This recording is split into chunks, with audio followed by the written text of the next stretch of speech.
Hi, Seamus, if you want to go ahead. Okay, we'll begin with Chris Best next. Brett, I guess just what you see there, after halftime. I know you said in your halftime interview the first 5 minutes would be so important, and Penn State started with that round. What'd you see from them, and what'd you see from your guys there? Yeah, I mean, obviously that's the thing we hit on, was extending that lead in the first 5, how important that would be as far as the outcome of the game, and they came out and punched us in the mouth and scored 10 straight and got all the momentum. He cut 14-point lead down to 4. He called timeout before the first media, and then, you're in a fight the rest of the way. But, it was it's too bad, because I thought that first half was about as well as we played on both ends and held them to 23 points. That's a team that's playing very good basketball right now. We talked to our team about it's the exact same scenario they were in the last game, where they were down 15 in the second half to Maryland, and they just keep fighting and keep coming at you. And, unfortunately, they got the loose balls in the second half that we got in the first half.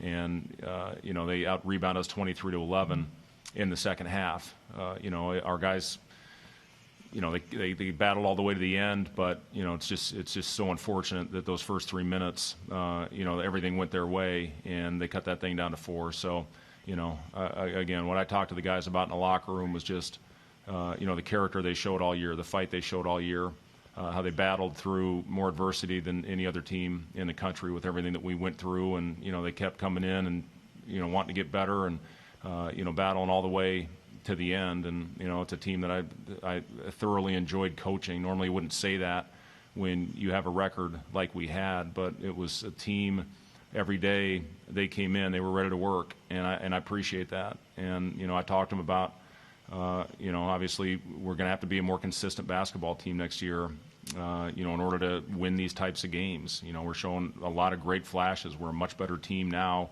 than we were last year. We're a better team than we were at the beginning of the season. We have things we can build on. We've got a great recruiting class that I know we've talked a lot about coming in. So, even though it ended in a disappointing night, I love our future. I think it's very bright, and can't wait to get back to work. Sam McEwen. Hey, Fred. What do you feel like this team is missing or needs to get better at? And that can include just time. But what do you feel like it's missing in terms of the things that you feel like need to be brought, into the future so that you guys can start to win games against Northwestern and Penn State instead of dropping them? Well, as I said, Sam, I think the biggest thing is consistency. And, I think we'll get that. I think we had 40 less practices this year than we had last year. And that matters when you have a almost completely new team. We're going to have continuity next year with a good core coming back and with some great additions. And that's going to be important going into the season. Hopefully we'll have some normalcy this summer to be able to work on a lot of things, which we were not able to do last year because of the pandemic. And obviously in the middle of the season you get shut down for as long as we did. You're going to have some lapses like we did when you're not able to practice. So, a big part of being more consistent is getting on the practice floor and working on things that you need to improve on. And I have no doubt that this team's going to come back and get to work and correct a lot of those things. Turnovers obviously were a huge issue for us all year. We have to take much better care of the basketball. We need to rebound better. Those things are important. Defensively, like I said, you look at what we did in that first half against this team tonight. You look what we did the entire Rutgers game. It shows you what we're capable of doing, but it's got to be a 40-minute effort. But we'll get there, and I'm absolutely confident in that. I don't know if next time we'll be able to talk to you, but what's the plan going forward as far as handling your team? Are you going to meet with the players soon? And I guess just what's next for you guys as you head in the off season? Yeah, as you do at the end of every year, it starts with individual meetings with your players, and we'll give them some time. They need to decompress now. As many games as we played in a short amount of time. We're going to give them a couple weeks to get their bodies back. Now, knowing the makeup of our guys, they're going to want to be in that gym shooting tomorrow, but they have to take some time to get their bodies back in order. And then, the first few weeks, it's not going to be a lot of pounding, running up and down. We got to get their bodies back. We haven't had a lot of time in the weight room with all these games we're playing right now, or that we played in a short amount of time. So it's about getting their bodies back to the point where we can put them through, workouts and have a good workload going into, the summer months or 6 weeks that they'll get off before they come back in June and start getting ready for the season, which will be a lot of individual work. And then when we get them back in the fall, that's when we'll really start hammering on the team stuff. So, it's, again, just making sure they get their bodies back in order because these guys have been through a grind here these last couple of months. Thank you, Padilla. What are some of those things you mentioned that you can really build off of that you saw down the stretch of the season and some of your better performances, particularly from kind of the core guys that are going to be really important for you moving forward? Yeah, I mean, Trey was so much better under control, these last couple of weeks. He struggled a little bit out of the break or out of the shutdown, kind of went back to some early issues that he had taking care of the ball after really finishing before the shutdown on a high note and had played a couple of his better games.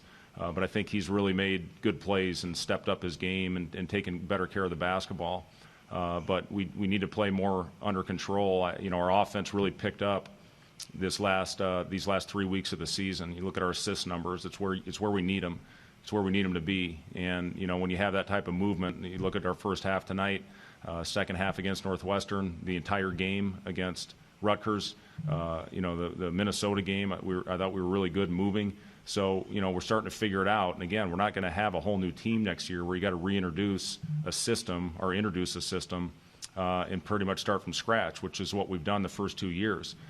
We have a foundation in place, and that's huge moving forward. Again, hopefully we'll have a normal year where we'll be able to have practices and string them together and work and correct a lot of these things, that we pretty much had to learn through playing games this year because of the lack of practice time and the lack of a off season where everything by rule had to be pretty much in individual work or with your roommate. They weren't allowing us to do all those things where you build habits early before you get started. You take away the exhibition, you take away the scrimmage. Those are important games. You learn a lot from those. So hopefully we'll have a normal year with the continuity we have coming back. I'm confident that we'll get off to a good start. And the fans, I mean, that's an important part of this as well. In your non-conference portion of your season is having fans in your building, helping you, will you to some of those wins as well. And second half there, when Trey got in foul trouble, Delano kind of put his head down, got to the rim a couple of times. Obviously, he's kind of had a tough time coming back from the break, kind of getting that mojo going again. What did you see there, and what can that do to kind of like start going in this offseason? Him having a little bit of success there, doing what he used to do. Yeah, obviously that hurt us when Trey picked up his third right away, and then we put him back in, and he got his fourth, in about a minute. So that hurt us because I thought Trey was as good as anybody in that first half. But then Delano picked up for him, and we ran some kind of misdirection pick and roll plays to get him downhill, and he finished well, and he got our guys shot. I mean, that's the other thing. We missed a lot of good open shots in the second half that we made in the first half. We missed a couple easy ones at the rim as well, and that happens. But that first half we were making all those shots that we were missing in the second half. But I thought Delano did a good job of getting our guys great looks. Sam McEwen. Hey, just wanted to ask if Shamil Stevenson was available tonight, and then you mentioned that core. You mentioned Trey, obviously. Who else is in that core group of players that you're going to say almost right away, hey, it's your guys' team next year, you guys got to lead it in the offseason? So who's that core, and also about Shamil? Yeah, Shamil was available. Trevor, I thought, gave us a good boost in the last game, and we went with him as the first guy in the rotation. I thought a couple times about putting Shamil in, but Trevor, again, hit a couple shots for us, and I thought gave us good energy and out there on the floor. As far as the core, again, Eduardo, I thought, finished the season very well. He struggled a little bit tonight in his, his first Big Ten experience. Derek, I thought, finished out the year, very well. Ladd, obviously, is a guy that'll be very important for us moving forward. We'll see what happens with the seniors. Obviously, we'll have talks with those guys. Everybody, Sam, I'm not going to sit here and say exactly, individuals who's going to be back. We'll sit down and talk with each and every guy and, figure out exactly, how we move forward and what's best for everybody. Chris Bassett. Fred, what's kind of, just next for you personally? Are you going to take a day or two to kind of decompress too along with your players, or what do you kind of do now that the season's over? Yes, I am. I'm tired, man. This has been a grind for everybody, and it's today that with this late game, going into the last couple of days. I mean, it's just been a really tough grind. I mean, it's an NBA type schedule, but these guys have a lot more responsibilities and don't have a lot of the luxuries that those NBA players have. And this most specifically the academics. Our guys need to get caught up there. They got some work to do because all the travel and all the games that we've been playing. So, I mean, obviously we're still going to get in there. We're still going to work. But, it's going to everybody's going to have to take a couple days to, recharge their batteries and really regain their sanity. Okay, now we'll end our session with Coach Hoiberg. We'll come back with Trey McGowan here shortly. Thanks, guys.